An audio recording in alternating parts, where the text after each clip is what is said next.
বিসমিল্লাহির রহমানির রহিম। সম্মানিত সৌদি প্রবাসীরা ও সৌদি ভিসা প্রত্যাশীরা, আসসালামু আলাইকুম ওয়া রাহমাতুল্লাহি ওয়া বারাকাতুহু। আমি তুফাইল আহমেদ সৌদি আরব থেকে আবারও সৌদির নতুন ভিসা প্রত্যাশীদের তাকামুল সার্টিফিকেট সমস্যা নিয়ে আরও একটি ভিডিওতে। সম্মানিত সৌদি নতুন ভিসা প্রত্যাশীরা সহ আজকের এই ভিডিওটি প্রবাসী সকলে দেখতে পারেন এবং বিশ্বের বিভিন্ন দেশের প্রবাসীরা যারা ভিসা প্রত্যাশী আছেন তাদের জন্য প্রযোজ্য হতে পারে। কারণ আজকের এই ভিডিওটি কোনো তথ্য নয়, আমাদের অধিকার নিয়ে কিছু কথা। সম্মানিত সৌদি ভিসা প্রত্যাশীরা, আপনারা ইতিমধ্যেই জানেন এবং সেই সমস্যাটায় পড়েছেন যে তাকামুল সার্টিফিকেট ছাড়া হচ্ছে না সৌদি কোনো কাজের ভিসা।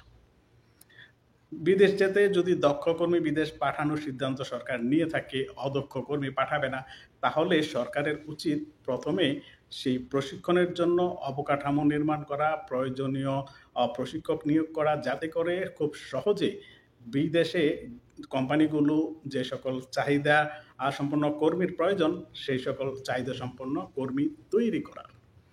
কিন্তু আমাদের দেশের সরকার হঠাৎ করেই সিদ্ধান্ত নেয় যে দক্ষ কর্মী পাঠাবে এবং সেটি সৌদি দূতাবাস ইতিমধ্যেই ঘোষণা দিয়েছে যে তাকামুল সার্টিফিকেট অর্থাৎ দক্ষতা সনদ।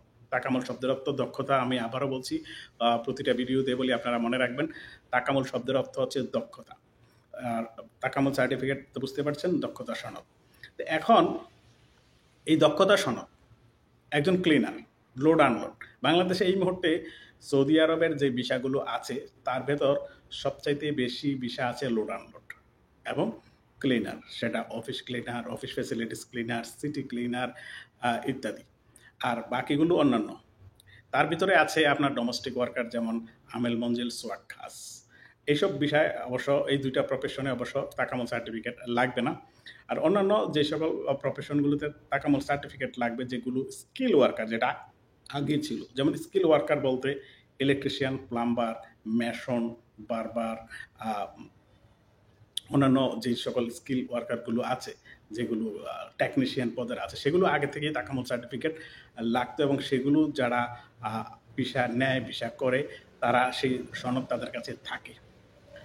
হঠাৎ করে যখন cleaner, office facilities cleaner, load unload, এই বিষয়গুলোর জন্য তাকামুল সার্টিফিকেট বাধ্যতামূলক করেছে, বিপাকে পড়ে গেছে হাজার হাজার সৌদি ভিসা প্রত্যাশীরা।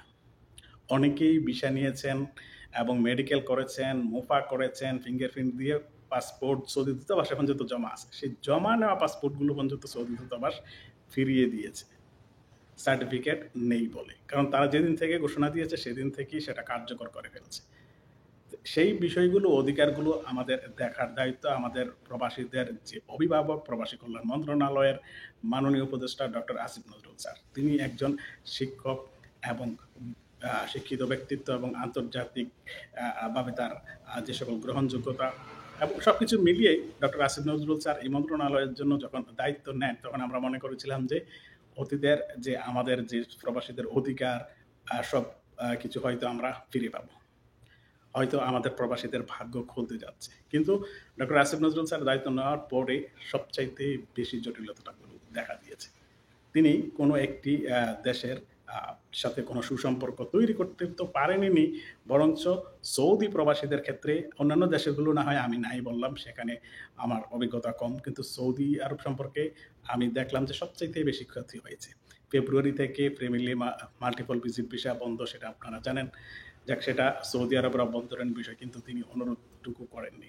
তারপর উমরা ভিসা, উমরা ভিসা ধর্ম মন্ত্রণালয়ের বিষয়, ধরে নিলাম সেটা তারও বিষয় না। কিন্তু আপনারা জানেন যে গত 6 মাস ধরেই ম্যান পাওয়ার জটিলতা একটা দেখা দিয়েছে, যে সৌদি থেকে ভিসা সত্যায়ন ছাড়া ম্যান পাওয়ার হবে না। ঠিক আছে, সত্যায়ন ছাড়া ম্যান পাওয়ার হবে না। সত্যায়ন করতে যে সকল পেপারসগুলো লাগে, সেই পেপারসগুলো কিন্তু ভিসা উঠাতে সৌদি কোম্পানি এবং কফিল যখন ভিসা উঠাতে যায়, তখন সেই পেপারসগুলো লাগে। তিনি কেন সৌদি আরবে এসে এই সৌদি মানব সম্পদ ও সামাজিক উন্নয়ন মন্ত্রণালয়ের সাথে বসে সেটা বললেন না যে আপনারা ভিসা উঠানোর সময় যেই পেপারসগুলো দেন, যেমন কফিলের এনআইডি কার্ড, কফিলের নাম্বার, লাইসেন্স এবং কফিলের কর্মরত অন্যান্য যে আমেলরা আছে তাদের আকামা নাম্বার এবং ব্যাংক স্টেটমেন্ট সহ ব্যাংক অ্যাকাউন্ট ইত্যাদি, এগুলো কফিলরা যখন ভিসা উঠায় তখন কিন্তু দিতে হয়, পরবর্তীতে আর দেওয়া লাগে না।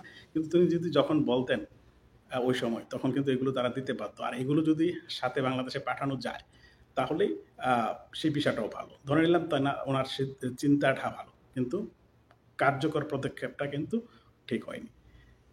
তারপর আসুন এই তাকামুল সার্টিফিকেট। এই তাকামুল সার্টিফিকেট নিয়ে যদি আপনার দক্ষ কর্মী তৈরি করতে হয়, তাহলে প্রয়োজনীয় প্রশিক্ষণ সেন্টার বাংলাদেশে ১১টি সরকারি প্রশিক্ষণ সেন্টার আ আছে, যেগুলোতে নেই কোনো স্লট।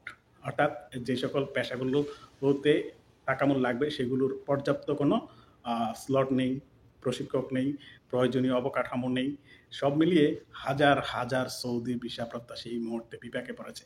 আমার একটা ভিডিও দেখবেন যে আ অন অ্যা উম প্রবাসী ভিসা না পেলে আত্মহত্যা করতে চায় শিরোনামে। সেই ভিডিওটার কমেন্টসগুলো গিয়ে দেখুন। সেখানে শত, শত কমেন্ট যে প্রত্যেকটি ছেলেরা কেমন হতাশাগ্রস্ত থেকে আত্মহত্যার সিদ্ধান্ত পর্যন্ত নিচ্ছে ছেলেরা। কিন্তু আজও পর্যন্ত কি এই যে গত অম অ্যা কিছুদিন ধরে এই সার্টিফিকেট জটিলতা নিয়ে সমস্যাগুলো তৈরি হয়েছে, তিনি কি আজ পর্যন্ত মুখ খুলেছেন? তিনি মুখ খোলেন জাপান আগামী ৫ বছরে ৫ লাখ কর্মী নিতে পারে সেইগুলো নিয়ে। ইটালি আগামী ৫ বছরে বিশ্ব থেকে ৫ লাখ কর্মী নিতে পারে। আরে ভাই, সৌদি আরব প্রতিদিন ৫,০০০ কর্মী ভিসা ইস্যু করে। মাসে যদি ৫,০০০ কর্মী ভিসা করলেও আপনার তারা মাসে প্রায় লক্ষ কর্মী ভিসা করে। আর বৎসরে কত?